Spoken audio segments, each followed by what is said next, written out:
வடக்கு மக்களின் உண்மை நிலை அறிந்து விகாரை பிரச்சினைக்கு தீர்வு ஜனாதிபதி அனுர உறுதி. பெரும்போக நெற்செய்கை கந்தளாயில் ஆரம்பம். அனுரவிற்கு நன்றி தெரிவித்த விவசாயிகள். கணேமுல்ல சஞ்சீவ கொலையாளிகள் ஒன்றாக இருக்கும் புகைப்படங்கள் இணையத்தில் வைரல். அரசாங்கத்தின் பாதிட்டை விமர்சித்த சஜித் பிரேமதாச. நாடாளுமன்ற வளாகத்தில் தீவிர பாதுகாப்பு. கொட்டாஞ்சேனை துப்பாக்கிச்சூடு உயிரிழப்பதற்கு முன்னர் சந்தேக நபர் வழங்கிய தகவல். பிரான்ஸ் பாடசாலைகள் முன் குவிக்கப்படவுள்ள போலீசார். யாழ் வைத்தியசாலைகளில் நிலவும் வெற்றிடங்கள் சுகாதார அமைச்சின் முக்கிய அறிவிப்பு. மசகு எண்ணெயின் விலை வீழ்ச்சி. யாழ் காங்கேசந்துறை நாகப்பட்டினம் கப்பல் சேவை ஆரம்பம். மகிழ்ச்சியில் மக்கள்.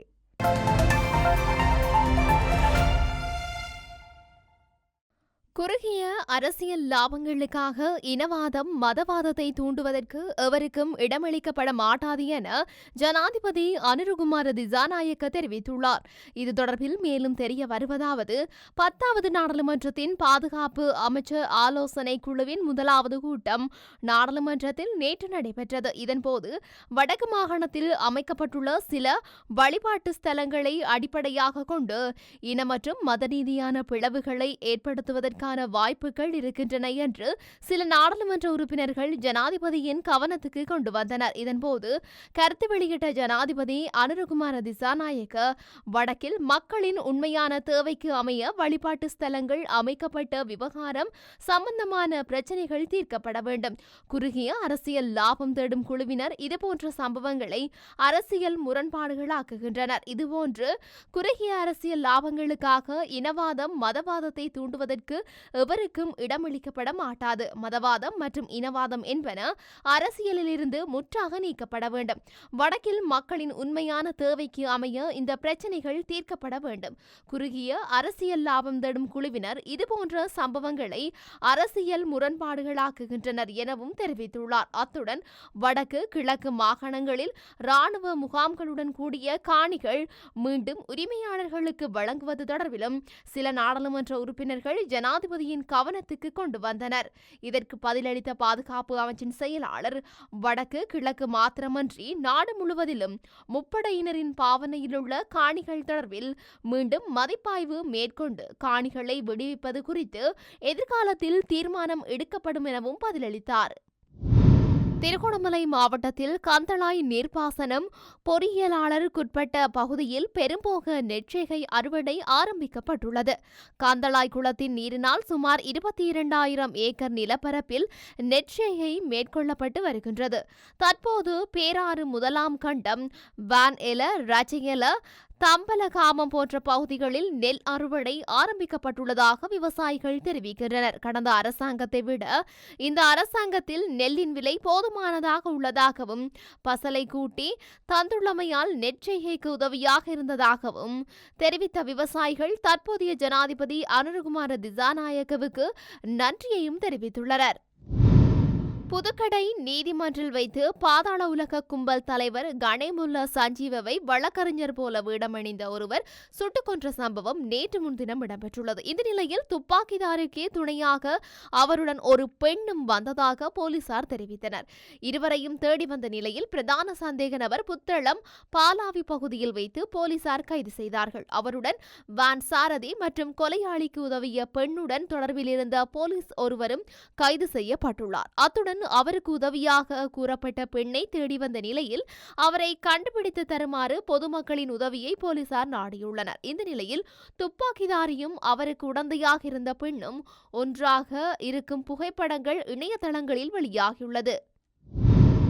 மக்கள் வழங்கிய ஆணையை நிலைநிறுத்த வரவு செலவு திட்டம் தவறிவிட்டதாக எதிர்க்கட்சித் தலைவர் சஜித் பிரேமதாச தெரிவித்துள்ளார். நாடாளுமன்றத்தில் நேற்றைய தினம் விவாதத்தின் போதே அவர் இவ்வாறு குறிப்பிட்டுள்ளார். அரசாங்கம் அதன் கொள்கை கட்டமைப்பின் 105ஆம் பக்கத்தில் குறிப்பிட்டுள்ள மாற்று கடன் நிலைத்தன்மை பகுப்பாய்வு போன்ற உறுதிமொழிகளை கைவிட்டுள்ளதாகவும் பொருளாதார நெருக்கடியை அதிகரித்துள்ளதாகவும் பிரேமதாச குற்றம் சுமத்தியுள்ளார். முதன்மை செலவினங்களை மொத்த உள்நாட்டு உற்பத்தியில் 13% கட்டுப்படுத்துதல் மற்றும் முதன்மை சமநிலையை மொத்த உள்நாட்டு உற்பத்தியில் 2.3% கட்டுப்படுத்துதல் உள்ளிட்ட கட்டுப்படுத்தப்பட்ட நிதிக் கொள்கைகளை அவர் விமர்சித்துள்ளார்.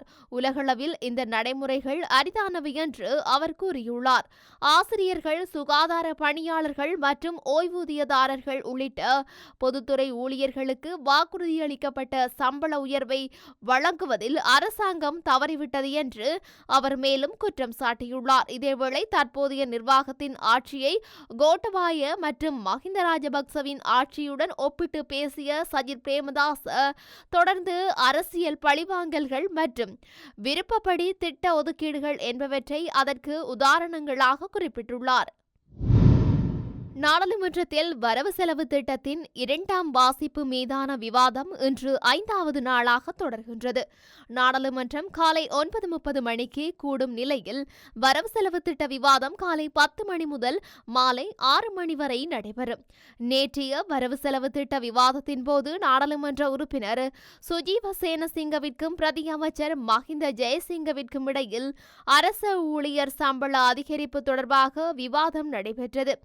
இதற்கிடையில் நாடாளுமன்ற வளாகம் மற்றும் மாதிவல உறுப்பினர்களின் வீட்டு தொகுதியில் பாதுகாப்பு பலப்படுத்தப்பட்டுள்ளதாக நாடாளுமன்ற உறுப்பினர் ரோஹண பண்டார நேற்றைய வரவு செலவு திட்ட விவாதத்தின் போது தெரிவித்துள்ளார்.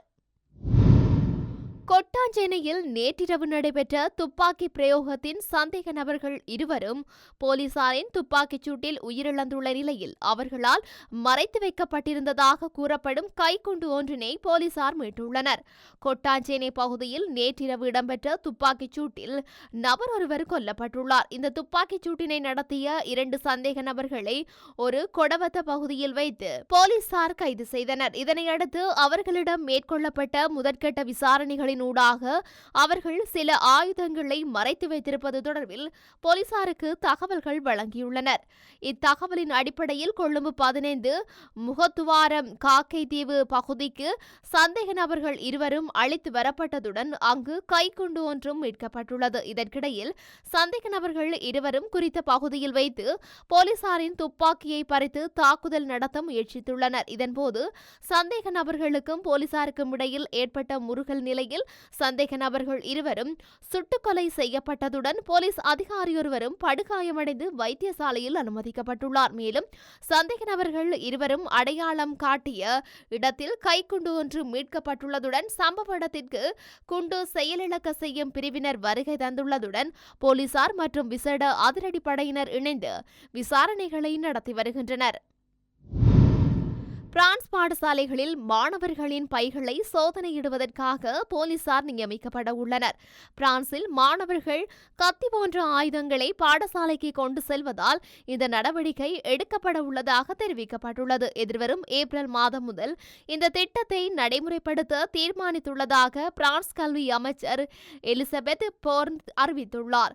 போலீசாருக்கு மாணவர்களின் பைகளை சோதனையிட அனுமதி வழங்கப்பட்டுள்ள போதிலும் பாடசாலை அதிபர் மற்றும் ஆசிரியர்களுக்கு குறித்த அனுமதி வழங்கப்படவில்லை. இவ்வாறு சோதனை மேற்கொள்ளும் போது மாணவர்களிடம் கத்தி போன்ற ஆயுதங்கள் கண்டுபிடிக்கப்பட்டால் சட்ட அதிகாரிகளுக்கு தகவல் வழங்கப்பட்டு அவர்கள் தண்டனை குழுவில் முன்னிறுத்தப்படுவார்கள். முன்னதாக பாரிஸின் பன்னேய பகுதியில் 17 வயது மாணவர் ஒருவர் கத்தி குத்துக்கு இலக்காகி படுகாயமடைந்திருந்தமையும் குறிப்பிடத்தக்கது. யாழ் மாவட்டத்தில் உள்ள அனைத்து அரச மருத்துவமனைகளிலும் நிலவி வரும் மருத்துவ சேவை ஊழியர்களுக்கான வெற்றிடங்களை நிரப்புவதற்கு சுகாதார அமைச்சால் துரிதமாக நடவடிக்கை எடுக்கப்படும் என அறிவிக்கப்பட்டுள்ளது. குறித்த விடயத்தை சுகாதார அமைச்சின் பணிப்பாளர் நாயகம் வைத்தியர் அசேல குணவர்த்தன தெரிவித்துள்ளார். இதன்போது ஊர்காவத்துறை பொது மருத்துவமனை, வேலணை மாவட்ட மருத்துவமனை, வேலணை சுகாதார மருத்துவ அதிகாரிகள் அலுவலகம், ஊர்காவத்துறை சுகாதார மருத்துவ அதிகாரி அலுவலகம், மற்றும் யாழ் போதனா வைத்தியசாலை, சாவகச்சேரி பொது வைத்தியசாலை மற்றும் மாங்குளம் பொது வைத்தியசாலை ஆகியவற்றில் மனித மற்றும் பௌதீக வளங்களில் உள்ள குறைபாடுகள் தொடர்பில் ஆராயப்பட்டதாக சுகாதார அமைச்சு தெரிவித்துள்ளது.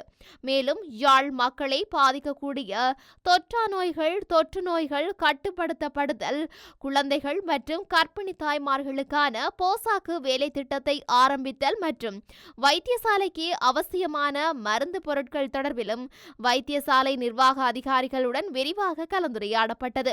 இதன்போது சுகாதார பணிப்பாளர் தீர்வு பெற்றுத்தரக்கூடிய சிக்கல்கள் தொடர்பில் கவனம் செலுத்துமாறு உரிய அதிகாரிகளுக்கு பணிப்புரை விடுத்திருந்ததுடன் சுகாதார அமைச்சரிடம் தெரிவித்து ஏனைய பிரச்சினைகளுக்கான தீர்வுகளும் வழங்கப்படும் என பணிப்பாளர் நாயகம் வைத்தியர் அசேல குணவர்த்தன தெரிவித்துள்ளார்.